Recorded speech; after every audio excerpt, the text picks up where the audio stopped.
Now, one of the most common reasons that quarterbacks will experience arm pain is because of a flawed throwing sequence. So in your throwing sequence, when you go to throw, a lot of quarterbacks, they'll take a step with their front foot, they'll be pushing off of their back leg, all of their body weight shifts to their front foot when it makes contact with the ground. So when your body weight is all shifted to your front foot, you can't delay your shoulders, and your back, hip, leg, knee, foot are all left behind you in your throwing motion. How you can alleviate pressure off your arm is getting more of your legs and your hips and your core involved in the throw. But if all my body weight pushes forward and I go to rotate through, my elbow, shoulder go through before my hip, and that's why quarterbacks experience so much pain in their arms. So we're going to talk about different drills, different techniques that you could think about today to make sure that your hip, your back knee, back leg all shoot through in the throw before your shoulder and before your elbow to alleviate stress on that arm.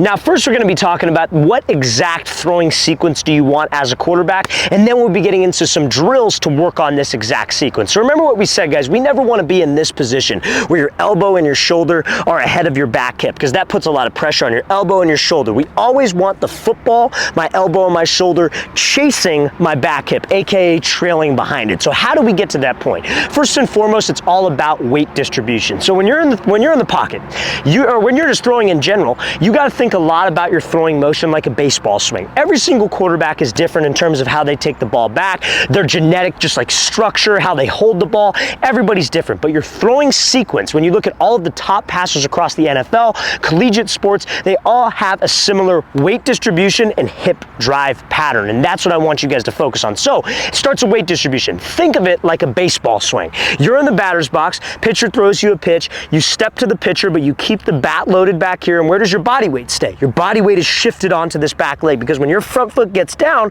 what do? You drive with your hips, and the back hip is firing through before the bat, and that's what increases bat speed, but you're hitting the ball with your legs. You're not just swinging with your arms, but so many quarterbacks will throw with just their arms because they don't have that kinetic sequence or that kinetic chain like a baseball hitter would, or even somebody swinging a golf club. So as a quarterback, when we go to throw, you got to think of this. It's one of the most important things you can think about. The front stride is separate from the back leg drive. So many guys have been taught for so long that, oh, push off of your back foot. When you push all that weight off of your back foot to your front leg and it shoots forward, when that front foot gets down, like we talked about in the intro, you guys, hip, leg, knee, foot, everything's trailing behind, and it's an arm throw, even though you think you're getting your legs involved. They're not firing through at the right time. Your front foot needs to be totally separate from your back leg. You step to the target, and when you step to that target, you keep your weight back. I tell my quarterbacks you want to stay stacked when your front foot gets down. By stacked, I mean your head, your knee, and your foot should literally be stacked on top of each other.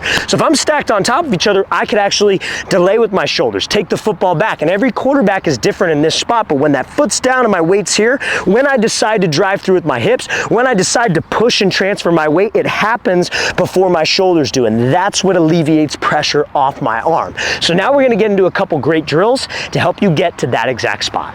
Now, before we get into some drills, you guys, if you're a quarterback and you want to improve your football IQ, check out that very first link in the description below where you can learn how to read defenses. We have over 500 different videos on our website for quarterbacks specifically about reading defensive coverages. So we talk about the weaknesses of the coverages, how to identify them pre-snap, and then the best ways to go about attacking them. Guys, we have like literally 500 videos, all categorized, all titled. It's like the Netflix for quarterbacks. So guys, if you're interested, check out that very first link in the description below. We'd love to get you on that. Let's get back to these drills.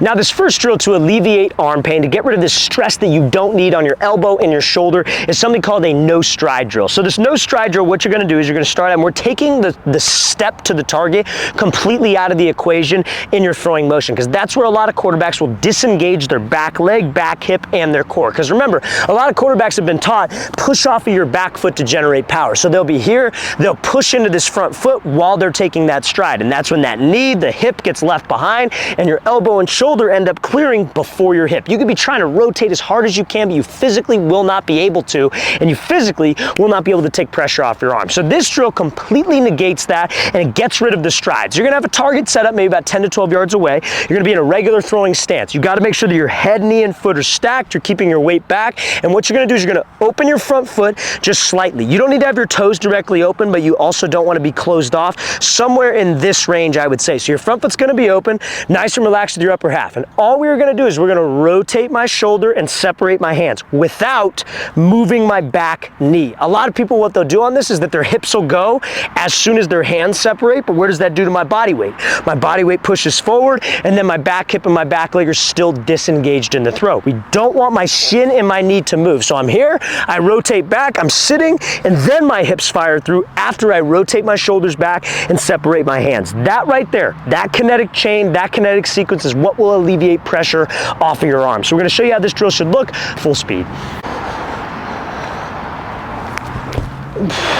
Now this next drill to take pressure off your arm, I call as a sequence drill with no knee movement on the first part of the drill. It'll make sense once I explain it, but it's gonna be a two-part drill. So it's very, very similar to the no stride drill. However, you are gonna be separating your hands. It's gonna be a little bit more realistic, I guess you could say, or like, I guess you could say like tuned up with your actual throwing motion. So what you're gonna do, if you have a partner with this, I recommend doing it when your partner claps his hands. If you don't have a partner, you're throwing to a net, a stationary target, you can just do it at your own speed. But essentially what you're doing is you're gonna start out normal throwing stance. You're gonna actually take a front stride now. But what you're gonna do, partner claps his hands. You're gonna step to the target, separate your hands, and slightly rotate your front shoulder back. But notice how my knee, my hip does not move. You wanna pretend that there is a flashlight attached to your knee, flashlight attached to your hip, and those flashlights are pointed towards the sideline as you take a step. They don't fire through. Because again, guys, remember, when I take a step to my target, I want my weight to stay back. I wanna stay stacked with my head, my knee, and my foot. So my shoulders can delay,